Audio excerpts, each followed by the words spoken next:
Good morning, good morning. Today we're going to be taking a look at XRP, the S&P 500, some liquidity, and the Sigma coin. So, all right, we've got another pullback here on our local move. So, with this super close region, you can see now that with this, we've actually hit the 886. So, with the 886 pullback, generally you come back to the 618, which would be about $1.40-ish. And then there's a potential rollover for another move once you've taken back this much of a move on a price breakdown.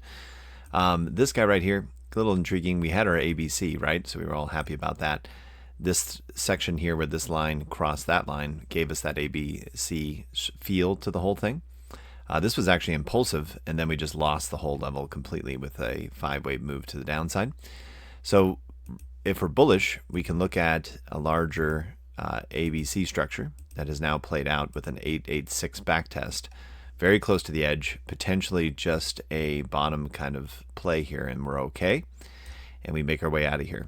Basically, if we don't see the area of 140 to 141 cleared on this next leg, then I would flip bearish and assume that we're going to continue a rollover for lower. So kind of contradicts a lot of the price action at this point and indicators at this level for the bearish case. So at this point in time, I'm not entertaining that, but we'll know pretty quickly if we're going to see that breakdown. So we're expecting still another squeeze to the upside, maybe even as high as 140, just something in the 145-ish region, maybe even higher into the 150 region, because our liquidity shows that here on the 48-hour, we've got liquidity up to 144.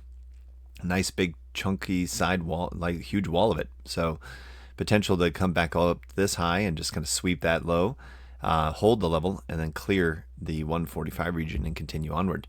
Velo data is also showing that we have just the beginnings of open interest starting here. And as this reloads, we're going to be able to see that with that open interest, it is short because the funding direction is negative. So we've got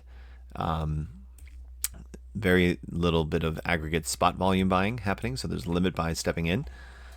The spike happens here with breakdown. So that means we actually have short interest loading up, not long.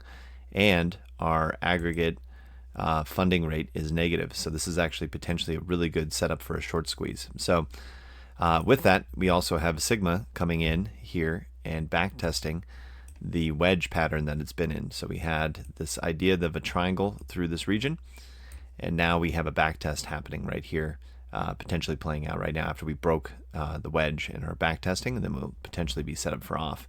So Sigma's looking bullish, right? So let's just kind of recap what we have here. Sigma's looking bullish. Also within the Sigma Discord, 160 million tokens get you access to the indicators. That's giving us signal. That's positive. We then have the Velo data showing that shorts are showing up to the party with spot volume being lower, liquidity to the upside to 144, and a structure here on XRP that gives us a larger ABC structure off of this wave 1, wave 2 breakdown, which could see a squeeze all the way up to 144 and maybe even beyond into this inefficiency here. So we will be basically waiting and watching to see how this plays out today.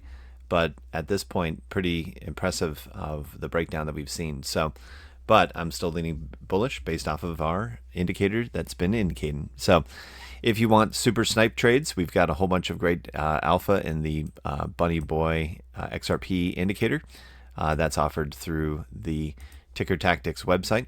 And you can find that in my link tree in the everything else. But we have indicators for days. The one that we've been using here for leverage is the XRP Bunny.